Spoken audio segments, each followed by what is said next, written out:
پتہ ہے دعائیں تو سب کی قبول ہو ہی جاتی ہیں، پر خاص دعاؤں کی قبولیت کا راز تو اللہ نے سجدوں میں ہی چھپا رکھا ہے، اور سجدے تک ہر ایک کو رسائی حاصل نہیں ہو جاتی۔ اس مقام تک تو صرف وہی لوگ آتے ہیں جن کی دعاؤں کو اللہ نے نئے سرے سے ان کی پسندیدہ انداز میں قبول کرنا ہوتا ہے۔ اللہ کی عطا کے خزانے تو بے شمار ہیں، اور وہ تو بن مانگے بھی نواز دیتا ہے، پر سجدے کی لذت سے کسی کسی کو آشنا کرواتا ہے وہ، اور جب کوئی سجدے میں گر کر اپنا آپ اللہ کو سونپ دیتا ہے تو پھر اللہ اس کے لیے کافی ہو جاتا ہے۔ اور اس کا کافی ہو جانا جانتے ہو کیسا ہے؟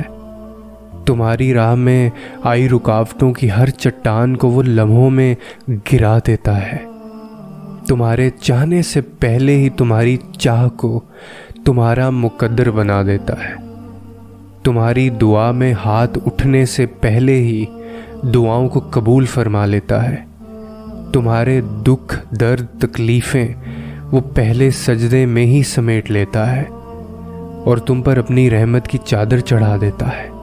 وہ فرشتے ہو کر بھی اتنا قریب نہیں ہوتے اس سے جس طرح دوران سجدہ اللہ تم سے قریب ہوتا ہے، اور تم اپنے رب کے اتنا قریب جاؤ اور وہ تمہیں خالی ہاتھ لوٹا دے، ایسا تو ہرگز نہیں ہو سکتا۔ اور پھر اللہ تو ہمیشہ سے تمہارا ہے، تمہارا تھا اور تمہارا ہی رہے گا، بس تم ہی نہیں سمجھ پاتے۔ کوئی شخص یا کوئی ایسی چیز جو تمہیں اللہ سے دور کرے وہ تمہارے لیے کبھی بہتر نہیں ہو سکتی۔ جو راستے تم خود بناتے ہو وہی تک منزل ختم نہیں ہوتی، کہ تم نے جو اللہ سے مانگا تھا وہ تمہیں نہ ملی تو تم نے یہ سوچ لیا کہ اب تم کبھی کوئی چیز نہیں مانگ سکو گے، یا اب تمہاری دعائیں قبول نہیں ہوں گی۔ کیوں سوچتے ہو ایسا تم؟ وہ لا حاصل چیز کو بھی حاصل بنا دیتا ہے، وہ ناممکنات کو بھی ممکنات بنانے پر قادر ہے، یہ کیوں بھول جاتے ہو؟ زندگی کئی راستوں اور کئی پریشانیوں میں ڈال کر ہی تمہیں تمہاری چاہت تک لاتی ہے۔ اللہ تمہارے حالات اور تمہاری پریشانیاں تب تک نہیں بدلتا جب تک تمہارا من نہیں بدل دیتا، جب تک وہ تمہیں ان چیزوں پر بھی تمہیں راضی نہیں کرنا سکھا دیتا جو تمہارے لیے بہتر نہیں۔ اللہ جو دے اس کی رضا میں راضی ہونا سیکھو۔